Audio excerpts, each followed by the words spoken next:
What's up, everybody? Trinity here, and welcome back to the Second Street Marvel. In today's comic book review, I'm going to be once again doing a bulk review of some of the indie comic books that I have pulled for the week. Now, if there's any of these books that you would like to see me do a more in-depth review on, please let me know down in the comments section, and I will do my best to do that. But a few of these I am going to be doing some more in-depth reviews on anyway, and a couple of them I already have dropped reviews on here on the channel. So without flapping my gums even more, I'm going to go ahead and get right into it, starting off with one of my favorite publishers, Vault Comics. And I'm going to be talking about The Plot issue number 3. Now, I don't want to talk too much about this one, as I already dropped a review on this earlier in the week, because I did get some advanced copies of this and the next one I'm going to talk about. I got those from one of the writers, Michael Morecki, who sent out some advanced copies so I could do some reviews on. And once again, thank you to Michael Morecki for doing that. Now, The Plot issue number 3. This is a horror tale. Talking about basically these kids who their parents were brutally murdered, end up having to go live with their uncle Chase Blaine on basically an old family house, at an old family plot, if you will, back in Cape Augusta, Maine. And there's a lot of things going on here in the story. I've really liked this book. This is issue number 3 once again. And the art in this book is really great. But pretty much what we see right here is the kids still trying to get in and fit in at school. And obviously just some of the things that Chase Blaine and his family are having to deal with, because they have somewhat of a checkered history back there in the small town that they are from. Here we get a little bit more background on exactly what's going on with the Blaines and basically in the Blaine household with the kids, and kind of what their family lineage has had to deal with. And we see that even like the sheriff of the town pretty much here tells Chase Blaine that he doesn't want him there. He don't like him there. He don't like the family. He knows they bring a lot of crap to the town, and he basically wants to see him gone. And then we get even more just more story about just kind of the family history here. Just some really cool stuff. I've really enjoyed the Plot issue series so far, and again, that's issue number 3. Then the other one I already dropped a review on is Mall issue number 4. Again, this is a post-apocalyptic tale in which a bunch of people have holed up into a mall, and it's pretty much like think about Mallrats meets the Warriors. That's kind of what's going on here. Andre has been framed for a murder of one of the one of the bigger families in this mall, of one of the factions here in the mall, and he's been framed for this murder, and he's trying to clear his name. And that's basically what we get a lot more of in this issue, as well as some background information on Andre and who he's working with, Ronan, this lady who is working with him to help him clear his name. Again, I already dropped reviews on that. You should go back and check those out. Very, very good series. I like Mall as well. So go through and check those out. Now, the next one I want to talk about here on Vault Comics is Relics of Youth issue number 3. Now, this book right here is being written by Matt Nicholas, Chad Redman. The art is by Skylar Patridge and colored by Vladimir Popoff and lettered by And World Designs, and you can go ahead and take a look there just in case I butchered any of those names, and you can see some of the art there going on in this book. Again, what's going on in this story is we've got a group of kids who one day woke up with these mysterious tattoos. They all kind of, one of the main characters, Nat, pretty much reached out to all of them, and they got together and they hopped on one of the kids' yachts. He's from a very privileged family. They have a yacht, so they left Florida on the family yacht and went to this island that was basically where their tattoos told them to go to. The crew of the yacht ended up getting murdered. The yacht was blown up, and now the kids are basically stranded on this island with a bunch of pirates, if you will, who are looking for the Fountain of Youth. Now, I've really liked this story up until issue number 3, and issue number 3, it's not terrible or anything like that. I just it took it like a little step further into a little bit of silliness. I'm not sure. This isn't necessarily a bad thing, but I feel like issue 3 here went off the rails a little bit from what I liked so much about issue number 1 and 2. But I'm going to finish this series out. I think it's probably only going to be 5, maybe 6 issues. It may go on longer, but not too bad. We see that the kids they're trying to break free of these of these pirates, and basically protect the island is what they're there for. Is they're there to kind of protect the island and these different things that are going on. I'll show you a little bit more of the art here. But other than that, I mean, up till issue number 3, like I said, this one just kind of went off the deep end a little bit. I'm not sure, if they're going to reel that in. I mean, I'm sure what's going on here is important, but I feel it went a little off the rails. But hopefully it will get better in issue number 4. And other than that, I've really like Relics of Youth is one of those ones that I didn't feel that I was going to like when it first came out anyway. And I really did like issue number 1 and 2. Now, the next one I'm going to talk about also on Vault Comics is Resonant, issue number 5. Guys, this series, okay, first I'm going to tell you, is written by David Andre. The artist is Alejandro Aragon. The colorist is Jason Wordy. And Darren Bennett is the letterer. And I will go ahead and show you that title page and let you peep out some of the art there on the first page of this book. Now, the one thing I will say about this is I like the art in this book. I like the way it helps tell this tale of this it's like a post-apocalyptic future in which like these waves come along and they're like spirits or something that kind of possess people and make them, scratch at themselves and want to destroy things. Really good stuff. But what we see in this story is Paxton. He is a father. He has 3 children. He ended up leaving them back at their family cabin to go get some medication for one of his sons in one of the local towns. There's a township that is close to them, I guess. And basically, a lot of people here don't really trust each other and don't really interact with a whole lot of each other. He ended up getting caught up, basically in some human trafficking, I guess you could say, and he got shipped off to this island where he is having to. He's having to fight and be a warrior for this guy Honcho, who is in charge of this island, and fight against some warring faction tribes. I'm not sure what's going on with that, but we can see in this issue we see that his kids, who have already basically been they're at odds with each other, they are still split up. One of the sons here, Ty, has basically kind of joined this how would you say, maybe they're a Christian group out there, and has chosen to get baptized by him. And we see that Paxton is still trapped on the island, trying to escape the island to get back to his kids with the help of some alliances that he has made along the way. Guys, this is really good. Issue number 5. Now, I'm not sure if they're going to do an issue 6 here during December, or if they are going to wait on that and continue the series after the new year, just basing that off of some tweets that I've seen from David Andre, one of the writers, just on Twitter. But guys, I really liked Resonant. I like this series. Again, Vault Comics has done some absolutely great work out there. I really enjoy what they're doing. But let me know down in the comments below if you've read any titles by Vault Comics, and if you've read any of these issues and would like to see me do a deeper dive into any of these books. Now, the next one I'm going to talk about here is a book that actually came out last week, but I picked up this week. I seen it at my local comic book shop, and it's on Red 5 Comics, and that's Machine Girl issue number 1. And basically what we find in this story is I can't remember her name, Megan. She is like and you know what, let me tell you, the script is by Mats, the art is by Sergio Monges, and colored by Ramon Bunge, and lettering by Alter Comic Studios. The cover is by Wenjuan PNG, and variant cover by Augustin Alessio, and variant covered by Fernando Hines Furukawa and Rocio Zuki.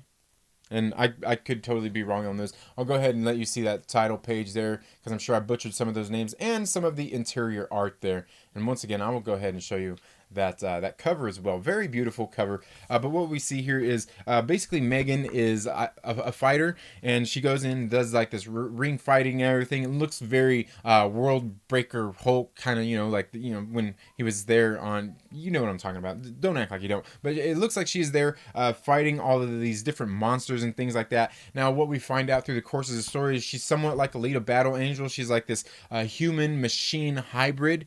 And pretty good story. I like the art in this book. I'll show you a little bit more of the art here that you can expect to get out of this book. A pretty decent setup here in issue number 1, where we see that she's fighting, and then we learn kind of more about her kind, like these human machine hybrid people, and the doctor who had created them. And she basically lives as a human being. And I'm not going to show you too much here, but you can see through right here, through some more of the art, they they get a little risque in here. You know, on the next pages, you do get to see do get to see her naked. You can see her boobies and stuff. You know, nothing wrong with that. And it's not too distasteful or anything. You don't actually see everything, but you know, again, if you're into that sort of thing, I thought it was pretty good. But we learn here kind of more about this doctor and these androids that he has kind of built. A whole lot of different stuff in here where, like, on these pages, it looks like they're surfing like a Wikipedia, if you will, learning more about this doctor and things like that. And then we see that once we get back, we see that this young lady, she's drawn to fighting, and that's kind of what she does. And then she ends up just wanting to learn more, just kind of about her past and things like that. Just, you know, just some very cool stuff. I mean, I'm not really for sure where the story is going, but we can bet that she's probably wanting to learn more about her history and things like that. You know, I thought it was a pretty decent series. And again, I think this is only going to be a 4-issue miniseries. It says that right here, I'm not sure if you guys can read that, number 1 of 4. So it's only going to be a 4-issue miniseries. Again, you might want to check that out if you're into something like that. You know, something a little more adult themed. You know, you might want to check that out. And she kicks ass. She really does. Now, another one I'm going to talk about next here is on Valiant Comics, and that's Roku issue number 2. And guys, I reviewed issue number 1 here on the channel. Issue number 2 really did kind of build upon that. We get a lot more information. Roku is basically a mercenary for hire. She is going out and doing, you know, odd jobs. She's for hire. She does whatever, whoever the highest bidder is, you know, she just goes out and does these jobs. And what we found in issue number 1 is she got this job from somebody who she had just done a job for, and she ended up, you know, the job was to go and get this little girl and bring her back to these people, is pretty much what we found out. And we didn't get much more than that. And then here we find that she ends up getting the little girl, and why she is being sought out, why this little girl is being sought out. She is looks like she's somewhat of a cyborg, and has a lot of information in her. She kind of seems to know everything, a lot of stuff about a lot of people, and that's what we get more as she is kind of breaking down Roku and her past life in this book. And we see that she ends up getting in a confrontation with more people who are after this little girl. Now, on this particular issue, I got some of the art is decent in this book. I mean, it's nothing to write home about. I'll show you some of the art here. It's not the greatest. It's not the worst. It's not terrible. You know, like, hey, you know, with a good story, I'm willing to put up with art that's not quite what I like. But this one, it strikes a good balance. I mean, the story here is decent. The art here is decent. I enjoyed this book. Now, I got to tell you, I'm going to probably take this back to my local comic book shop and see if they had got a different cover of it, because this one got miscut. And some of the stuff right there is all kind of cut off and everything. But I'm hoping, if not, I may just buy this one anyway, because I'm hoping they have this. Because look at that cover. I seen this cover and I'm like, oh my God, Roku, really? Ooh, I don't buy things just for art, but come on, guys, I just take a look at it. Just take a look at that. Yeah. I don't even need. yeah. Okay. I don't know. I didn't even buy issue number 1. I just reviewed it, but ooh, that issue number 2 cover, man. Okay, now the next one, and I will probably be doing a full, more in-depth review on this one. This one is Shapes issue. You know what? And I forgot to tell you who wrote Roku. Okay, guys, Roku. I'm sorry, I'm jumping back here. Roku is written by Cullen Bunn. The art is done by Ramon F. Box. The colors are by Stefan, or is that Stephanie? Or Stefani, Petrio, and letters by Dave Sharp, and I'll go ahead and show you those, and you can see some more of the art there. I'm sorry about that, guys. I'm normally a little bit better about that, but again, I thought this issue was a decent number 2. Issue number 1 didn't do a whole lot for me, but I think issue number 2 filled me in on a little bit more of those things that I think we should have learned in issue number 1. But again, not bad, not a bad series, and I believe that one's only going to be a 4-issue series as well. So now the next one I want to talk about is on Cave Pictures Publishing, and that is Shapes. Issue number 1, I will probably do a more in-depth review on this one. This one is created by Rick Reckadal, written by Jason Brubaker, co-written by Rick Reckadal, pencils and inks by Jason Brubaker, colors by Jason Brubaker and Adrian Amartefio, lettered by Simon Boland and edited by Sharir Fulandi. And I'm going to show you those names because I can guarantee you I butchered those. And you can see some of that art there here at the beginning of Shapes issue number 1. Again, this is on Cave Pictures Publishing, who is actually doing the No ones that I've been reading as well. Now, this book right here, you know what? If you have kids, you know, somebody younger, you want to get into reading comic books, this I think is going to be the book for you that you're going to want to read. Maybe buy for them to check out. Hey, it's the holidays. You might want to go ahead and do it. You can get them 1 or 2 issues by the time Christmas gets here. And this one I actually really liked. I thought it was pretty good. Basically, what we see here is the main characters we get introduced to this kid, and I can't even remember his name. Trip is his name, and he's got his little partner here at the beginning. What we open up on is them playing this video game, and they're trying to get to this exit, and they end up almost getting sucked into this black hole. Well, it turns out this black hole is found to actually be like a hack, and somebody is hacking people for their information and stuff like that. And we see that that Trip gets really close, and then you know he comes back down, out of the game and everything. And we find that he ends up going to school, and he's pretty popular. He knows a lot of the kids at school, and a lot of the people out there generally must be following this game and be part of this game. It must be a big worldwide phenomenon kind of thing. And he is one of the best players there is out there. And he ends up getting kicked out of his basically his logon for this game due to this hacker who is trying to get his information, and apparently had succeeded in doing that. And he gets to school and he gets into some trouble because he's late for school. The teacher's there. Everybody kind of knows who he is because he's very popular and very good at this game. So what happens is he basically don't have his logon for the game, and he ends up getting on to play the game anyway without a logon, just because some strange things happening just through happenstance to get him into this game. And his father ends up giving him like this ring that ends up pulling and making basically this game becomes real, part of his real life. I'm not sure what this would kind of compare to. Maybe kind of like a Pixels, almost like the movie Pixels, almost like that, where the game is actually becoming part of real life. He's not even logged onto the game, but through this ring he's able to actually jump into the game and be part of it, and do these things. And it turns out in the last game that he played here after this had all happened and these shapes come in to join him to help him beat this game, one of the kids who is one of his bullies at school ends up playing on the game, and through the course of the game he ends up kicking him into this black hole that I showed you earlier, and all of a sudden the kid ends up going missing, and now the authorities want to question Trip and find out exactly what's going on. That's what you get in this Shapes book. Again, I think this is I thought it was a really great book, and definitely probably aimed at younger audiences. My daughter's like 10 years old. I'm going to make sure that I probably pull this series just so my kids can read, because I thought it was pretty good. And if you have younger ones out there, you might want to tell them to give this one a read. Again, very good book. I'll probably do a more in-depth review on that one. And the last one I want to talk about today is this one right here. This is Last Stop, issue number 1. This is on Scout Comics. Now, this one is being written by Trey Walker. The illustrator and colorist is Hoyt Silva. The letters are done by Micah Myers. And Scout production is David Byrne. And I'm going to go ahead and show you the inside there so you can see those names and just get a quick look at the art here. And what this seems like is we see that there's the main character here, and I can't remember his name. I believe they call him Unstoppable.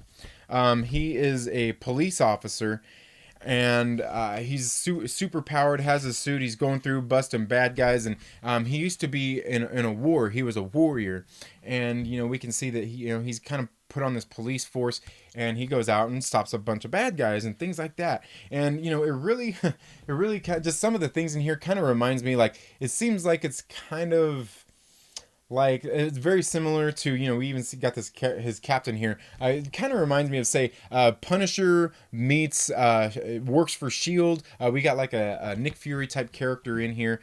Just some different things kind of setting up as this character, I believe his name again is Unstoppable, is just starting to investigate this syndicate of people who are doing these bad things out there in the world, and he's going out on a personal vendetta to stop them. Now the thing is we find out that this character has a terminal condition, and that's part of the reason why he decides to kind of go out on this suicide mission to stop these people and the things that they are doing. Now, the other thing I have to say about this is this book is basically just a one-shot, what we find out here at the end of the book. And apparently this is something that they've this company has done on a campaign they call Nonstop.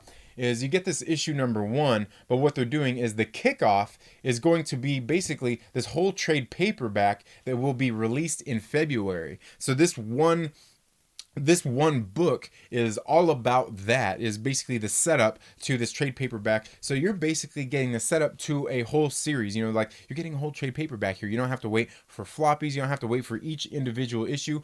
I thought the art in here, I like it. It's a little bit basic, I don't know, but for some reason, you know, it's something I liked, and the story and the setup here was very good. And you know, I think maybe I'm gonna put that trade paperback on order at my local comic book shop so I can get that in and do a review on it. Again, I thought this was a pretty good setup, and you know, just something kind of cool, and not too. It seems like it was somewhat of a serious tale without the book taking itself too seriously. But let me know down in the comments below. Have you read any of these books? Are these anything that you would like to see more of? And would you like for me to do more in-depth reviews on any of these books? And some of them I already plan on doing more in-depth reviews of anyway.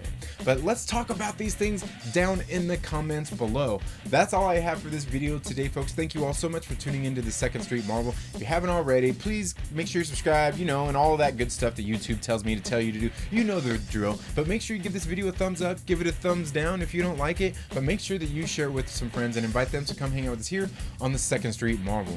And like I said, guys, let's talk about some comics down below, and you know, let me know if you've read any of these as well. You all have a very good day, and we'll see you in the next video. Later.